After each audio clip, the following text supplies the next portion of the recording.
Cockroach Janata party ఏదైతే మన దేశంలో యువత మొత్తం కూడా నిరుద్యోగ యువత అయినప్పటికీ కూడా, ఒకవైపు ఎంప్లాయిడ్ యువత అయినప్పటికీ కూడా దీనికి చాలా పెద్ద ఎత్తున మద్దతు తెలుపుతూ ఉన్నారు. ఇప్పటికే దగ్గర దగ్గర 14 మిలియన్స్ ఫాలోవర్స్ని అయితే ఈ పేజ్ సంపాదించుకుంది. అదే గినక మొత్తం ఈ పేజ్ గినక నిరుద్యోగ యువతనే కాదు, మొత్తం యంగ్స్టర్స్ కానీ జెన్జీ కానీ వీళ్ళందరూ కూడా ఏకమయ్యి ఇదే పార్టీని వాళ్ళు ఆవిర్భావం చేస్తే ఎటువంటి సంకేతాలు వస్తాయని చెప్పేసి చాలా పెద్ద ఎత్తున ఇంట్రెస్టింగ్ ఫ్యాక్టర్గా మారింది మొత్తం దేశంలో కూడా. అయితే ఇప్పుడు మనం ప్రెసెంట్ తెలంగాణ విషయానికి గురించి మాట్లాడుకుంటే, ఈ 3 ఏళ్ల పాలనలో దగ్గర దగ్గర 1 yearకే 2 lakhs ఉద్యోగాలు ఇస్తామన్నటువంటి కాంగ్రెస్ ప్రభుత్వం ఇప్పటి వరకు ఉద్యోగాలు మార్చింది. అదేవిధంగా నోటిఫికేషన్స్ ఏదైతే బీఆర్ఎస్ ప్రభుత్వం ఇచ్చిందో దానికి సంబంధించి 70,000 ఉద్యోగాలు ఇచ్చామని చెప్పింది. అయితే ఇదే అంశం మీద మనతో మాట్లాడడానికి ఈరోజు బీఆర్ఎస్ పార్టీ నాయకులు ఉన్నారు. మొత్తం కూడా ఈ సీజేపీ ఏదైతే ఉందో అది ఇక్కడ కాంగ్రెస్ ప్రభుత్వానికి కూడా వర్తిస్తూ ఉందా, ఇక్కడ నిరుద్యోగుల పరిస్థితులు ఏ విధంగా ఉన్నాయి, పూర్తిగా తెలుసుకునే ప్రయత్నం చేద్దాం. హలో సార్, నమస్తే. యా సార్, చెప్పండి. మొత్తం సీజేపీ ఏ విధంగా దేశంలో అలజడి సృష్టిస్తూ ఉందో చూసాం.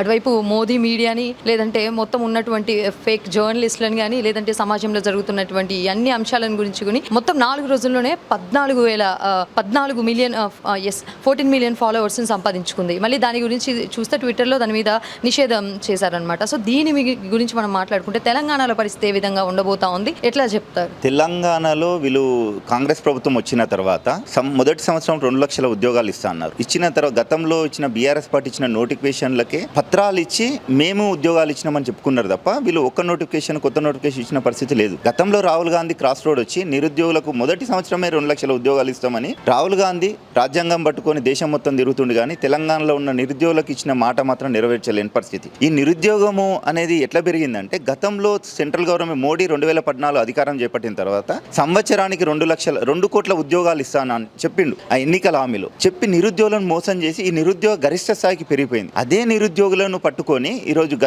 కొన్ని రోజుల క్రితము సీజే సూర్యకాంత్ గారు నిరుద్యోగులను బొద్దింకలు పరాన్నజీవులని సంబోధించడంతో ఈ అభిజిత్ దీప్కి అనే అతను ఆన్లైన్లో ఈ సీజేపీ అని కాక్రోచ్ జనతా పార్టీ అని ఏర్పాటు చేయడం జరిగింది. దీంతో నిరుద్యోగులు కూడా అందరం పరాన్నజీవులు బొద్దింకలు ఏదైతే చెత్త పేరుకపోతుంటుందో అట్లా బొద్దింకలు కూడా ఈ చెత్తలాగా తయారయ్యే పరిస్థితి రేపు రాష్ట్రంలో దేశంలో కానీ మిగతా కూడా ఈ నిరుద్యోగులు అనేటోళ్ళే దేశంలో కీలక పాత్ర వ్యవహరించాలి అని చెప్పి ఒక పార్టీ ఏర్పడింది. దాన్ని కూడా బీజేపీ ఏంటంటే వీళ్ళను ప్రశ్నించారు అనుకో, ఎదురు ప్రశ్నలు, మీ ప్రభుత్వం ఇట్లా చేస్తుంది అట్లా చేస్తుంది. బీజేపీ శ్రేణులో ఒకటి ఉంటుంది, పరాన్నజీవులని, టూల్ కిట్ బాక్స్ అని, ఎవరో చెప్తే పేడ్ పర్సన్స్ అని. ఇట్లా దేశంలో ఇప్పుడు సోషల్ మీడియా ఉంది కాబట్టి ఎవరైనా ప్రశ్నిస్తే ముందుకు వెళ్తుంది తప్ప కొన్ని మెయిన్ స్ట్రీమ్ మీడియా దీనిపైన మాట్లాడదు. ఇలాంటి మాట్లాడకపోవడం వల్లనే నిరుద్యోగ యువత తట్టుకోలేక వాళ్ళు ఉద్యోగాలు లేక ఫోన్లు పట్టుకొని ఫోన్లకే పరిమితమైన పరిస్థితి కనబడుతుంది. అందుగురించే నిరుద్యోగులకు ఉద్యోగాలు వేయాలి, మీరు మాట నిలబెట్టుకున్నారు, నా మాటను కూడా ఇప్పటికైనా నిలబెట్టుకొని సంవత్సరం 2 లక్షల ఉద్యోగాలు వేయాలి. ఇప్పటికి 12 సంవత్సరాలు గడిచిపోయింది. మోడీ గారు 24 కోట్ల ఉద్యోగాలు వేయాలి, ఒక ఉద్యోగం వేయలేరు, వేరే ఉద్యోగాలు ఏవో చూపించి ప్రైవేట్ ఉద్యోగాలు చూసి మేము వేసినామని చెప్తారు. ఇప్పుడు ప్రజెంట్ కూడా క్రైసిస్ వచ్చింది, దేశంలో ఆందోళన ఉన్న పరిస్థితి. నువ్వు పెట్రోల్ వాడద్దు, తగ్గించుకోండి, బంగారం కొనద్దు, ఇలాంటి స్టేట్మెంట్లు కాదు, జనాలకు ఉపయోగపడే పనులు చేయండి. గతంలో కరోనా వచ్చినప్పుడు ప్లేట్లకు కొట్టండి, గంటలు వాయించండి, ఇలాంటి స్టేట్మెంట్లు ఇచ్చారు కదా. దేశాన్ని డెవలప్మెంట్ స్థాయికి తీసుకో, ఎట్ ఏ టైం సంక్షేమం పోతుండాలి, అభివృద్ధి 2 జోడెట్ల లాగా ప్రయాణం చేస్తుండాలి. 2014 తెలంగాణ రాష్ట్రం ఏర్పడ్డ తర్వాత ఇది నక్సలైట్ల రాజ్యం అవుతుంది, చీకటి రాజ్యం అయితే కొందరు ఆంధ్ర వ్యక్తులు అన్న దాన్ని కేసీఆర్ గారు తెలంగాణ సాధించిన జాతిపిత 2 జోడెట్ల మాదిరిగా అభివృద్ధిని సంక్షేమాన్ని 2 ఒకటే ప్యారలల్ గా తీసుకుపోయి దేశంలో మొదటి స్థానంలో నింపిన ఘనత కేసీఆర్ గారికి దక్కుతుంది. అలాంటి వ్యక్తి తర్వాత క్రమంలో 23లో ఎలక్షన్ జరిగిందంతా ఒక ఓటుకు నోటంగా తెలంగాణ గ్రహపాట పొరపాటు కావచ్చు, కానీ ఈ రేవంత్ రెడ్డి ముఖ్యమంత్రి అయిన తర్వాత నిరుద్యోగం పూర్తిగా కూరుకుపోయిన పరిస్థితి ఏర్పడ్డది.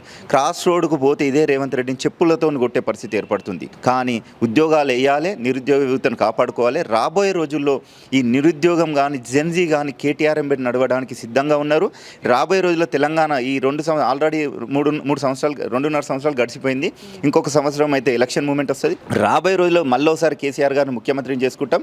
ఈ తెలంగాణను మరోసారి అట్టడుగున పోయిన పరిస్థితిని మళ్ళీ మొదటి స్థానానికి తెచ్చుకునే పరిస్థితి కూడా ఏర్పడుతుందని చెప్తాను. అయితే ఇంకొక విషయం ఏంటంటే, ఇప్పుడు ఈ సీజేపీ పార్టీస్ ఏవైతే ఉన్నాయో మొత్తం స్టేట్ వైజ్గా గినక ఫామ్ అయితే గినక ఒకవేళ ఎటువంటి పరిస్థితులు ఉంటాయి, అండ్ ఇక్కడ పర్టికులర్గా ఇదే సీజేపీ ఏవైతే సిద్ధాంతాలు పెట్టుకుందో వాటికి బీఆర్ఎస్ పార్టీ సపోర్ట్ ఇవ్వబోతుందా, ఏంటి స్టాండ్ ఏంటి? బీఆర్ఎస్ పార్టీ నిరుద్యోగుల కోసము విద్యార్థుల కోసము జీవో నంబర్ 7ను రద్దు చేయాలని బీఆర్ఎస్పీ ఆధ్వర్యంలో సెక్రటరియట్ ముట్టడి, అసెంబ్లీ ముట్టడి కూడా చేసినాం. 10,000 కోట్ల పెండింగ్ బకాయిలను విడుదల చేయాలని కూడా బీఆర్ఎస్ పార్టీ పోరాడుతుంది. నిరుద్యోగుల కోసం కేటీఆర్ గారు అనుక్షణము ప్రతిదీ కూడా వాళ్ళతో రివ్యూ మీటింగ్ వచ్చిన నిరుద్యోగులు వస్తే వాళ్ళతో మాట్లాడడం, మీకు మేము ఉంటాము ధైర్యంగా ఉండండి అని. గతంలో 400 ఎకరాలు సెంట్రల్ గవర్నమెంట్ భూములను కొల్లగొట్టాలని చూస్తే దాన్ని కూడా సుప్రీంకోర్టు దాకా పోయి కొట్లాడి సాధించిన చరిత్ర కూడా బీఆర్ఎస్ పార్టీకి ఉంది. యువత కూడా ఇక్కడ తెలంగాణ వేరే పరిస్థితులు ఎక్కడ వేరే ఉంటాయేమో కానీ తెలంగాణలో మాత్రం యువత బీఆర్ఎస్ పార్టీ ఎంబటి ఉంది. కేటీఆర్ నాయకత్వంలో పనిచేయడానికి సిద్ధంగా ఉన్నారు. బీఆర్ఎస్ పార్టీ కూడా నిరుద్యోగులకు ఏది జరుగుతున్నా, గ్రూప్ 1 ఉద్యోగాలు జరుగుతున్న అన్యాయం కానీ జీవో నంబర్ 7 రద్దు చేయాలి, పాత పద్ధతిని కొనసాగించాలి, 10,000 బకాయిలను విడుదల చేయాలి. ఇవన్నిటిని కూడా గతంలో పేదవాళ్లకు ఒక్కొక్క పేద విద్యార్థి పైన 1,30,000 రూపాయలు ఖర్చు పెట్టి గురుకుల పాఠశాల 1000 గురుకుల పాఠశాలలు స్థాపించి నిరుద్యోగులను ఆ గురుకులాలకు సీటు కావాలని ఎమ్మెల్యే బట్టి పడే పరిస్థితి ఉండే. ఇప్పుడు ఆ స్కూళ్ళల్లో జైన్ కాకుండా వేరే స్కూళ్ళల్లో జైన్ అయ్యే పరిస్థితి. అంటే రేవంత్ రెడ్డి ప్రభుత్వము ఎంత అధ్వానంగా ఉంది, దురదృష్టకరం. ఈ తెలంగాణ ప్రజలు చేస్తున్నటువంటి ఈ ముఖ్యమంత్రిని ఎన్నుకోవడం దురదృష్టకరమని ఈరోజు భావిస్తున్నారు. నిరుద్యోగ యువత కానీ రాబోయే జెన్జీ కానీ బీఆర్ఎస్ పార్టీ బట్టే ఉంటుంది. BRS party next government form చేస్తుందని చెప్తున్నారు.